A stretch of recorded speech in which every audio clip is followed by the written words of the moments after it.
Alright dudes, welcome back with me with another YouTube video. Okay, so today I'll talking about Sanji true power in Wano. So, make sure to stay tuned for that. If you do enjoy seeing this anime reviews and want to keep them coming, the best thing you can do is smash that like button, and if you haven't, be sure to subscribe, and this is crucial, hit that notification bell or you will miss future anime videos. On Whole Cake Island, we got to know that Sanji and his brothers were genetically modified to become emotionless super soldiers at birth. However, due to a drug Sora took to prevent her children from becoming emotionless, only Sanji failed to show results of getting genetically modified, albeit at the cost of keeping his emotions unlike his brothers. The consequences of this, however, were huge, as it meant Sanji had to live the majority of his childhood getting discriminated against as a failure, and was even locked away in a dungeon and later disowned and discarded by Judge. Sanji had to go through all of that hardship solely because he was deemed to be a normal human without the same disposition and physical capabilities as his siblings. However, is Sanji really just a normal human? And did his genetic modifications really fail? The illustration below shows how Sanji compares to his brothers, emphasizing both their differences and similarities. From the above diagram, from a functionality test perspective, using Judge's configuration as our test case, it's abundantly clear that Sanji fails to meet the criteria of Judge's ideal superhuman. However, even so, you'd notice that Sanji shares a fair bit of similarities with his brothers, most of which are unique to them in the whole verse and even within their family. So even though Sanji doesn't possess the exact same disposition or characteristics as his brothers, I think these similarities prove that he was also affected by his genetic modifications, albeit not in the same way his brothers were. On Whole Cake Island, after the Sanji vs Luffy fight, all of the Vinsmoke royal family members were present at the time. However, only Sanji's brothers expressed lust towards Nami in the same way Sanji usually does. It is not normal for characters in One Piece to be able to summon fire, light, electricity, etc. without having done so via some devil fruit or something.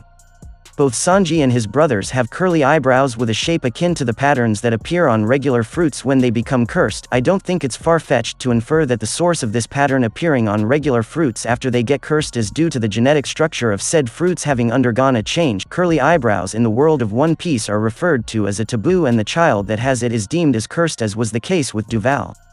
According to what Oda stated in SBS Volume 7, to a response to a question with regards to why Sanji's eyebrows are curly, Sanji's eyebrows are not ordinary. Now, even with the above similarities Sanji shares with his brothers, I'm sure there are still a few folks that aren't convinced that Sanji was affected by his genetic modifications, and the source of this conflict is most likely as a result of Oda's answer to a question regarding the Vinsmoke siblings' hair color in a recent SBS. Here's what Oda to say about the Vinsmoke's hair color. Due to the fact that Sanji didn't manifest the effects of having his lineage factor manipulated, he retains the same hair color as his parents.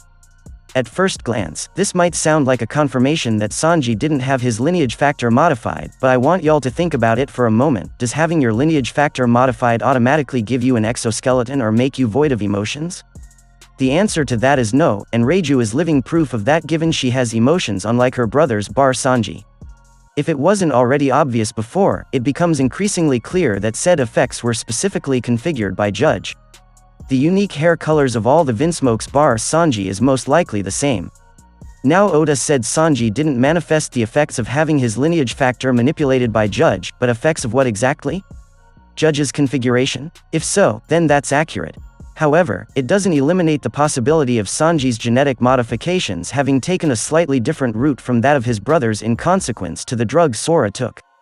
Sanji keeping his emotions and not having developed an exoskeleton doesn't necessarily prove that he wasn't genetically modified, just that he is fundamentally different from his brothers.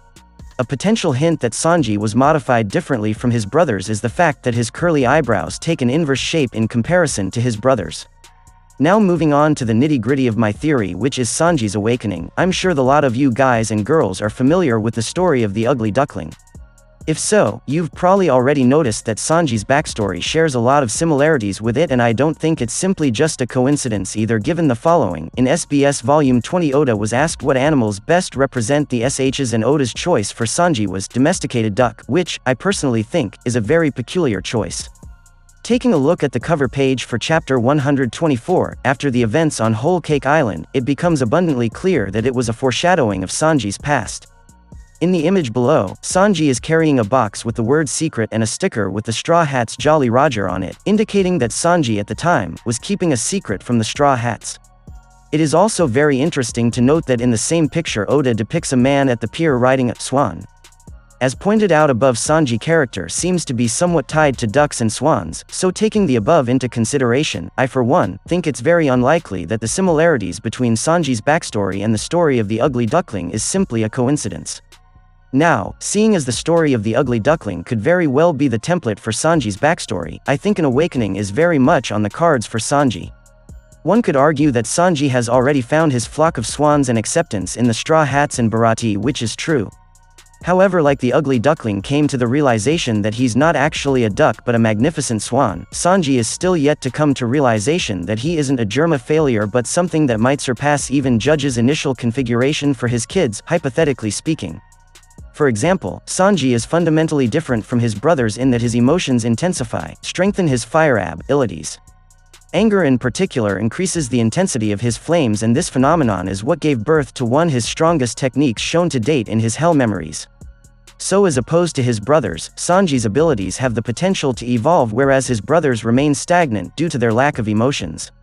Now, due to the fact that Sanji's emotions make his fire abilities stronger, there's a real possibility that Sanji's flames evolve to even stronger flames like blue or potentially even black sometime further down the line, maybe even as early as Wano, depending how intense his emotions get.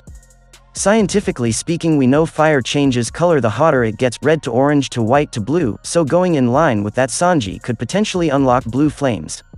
However, due to fact that a lot of Sanji's epithets have been tied to the color black till now, i.e. black leg, stealth black, I won't be surprised if it ends up being black flames and not blue. Blue or black flames are pretty extreme, as such it could potentially hurt the user themselves, so maybe that's why Oda added the fire immunity feature to the raid suit. If something does happen that stimulates Sanji's emotions enough for his flames to evolve, I don't think it will end with just that, and the reason I say this was something that happened way back on TB pre-timeskip. When Usopp told Sanji that Absalom took a good look at Nami in the shower, he got so angry that he literally combusted and the intensity of his fire kept on rising and he seemed to be transforming into a devil of sorts, to which Zoro commented saying that if the intensity of Sanji's flames got any higher it seemed as though he could transform into something. I personally think that the above is a foreshadowing of a potential transformation for Sanji in the future, one which would allow him to bear all the fruits of his genetic modifications, which I think will also include some durability buff of some sorts. Seeing as Sanji's fire abilities have a lot more potential than his brother's abilities, I wouldn't be at all surprised if his exoskeleton equivalent is superior as well. Now, I'm sure some of y'all are wondering why I think Sanji will get a durability buff with his awakening when he already has the raid suit, and the reason is as follows. Although the raid suit provides Sanji with a very durable shield in its cape to protect him against powerful blows, it doesn't really up his durability during CQC. To add, Sanji's forte isn't armament. Oda has emphasized that a few times already post-timeskip, and he's going to be fighting against some really durable and powerful fighters from now on, so I think a durability upgrade is also on the cards for Sanji. To those who may think Sanji can't be awakened because he's not a devil fruit user, this isn't a literal devil fruit awakening, it's more like his modifications are dormant and will be awakened and his true powers will surface.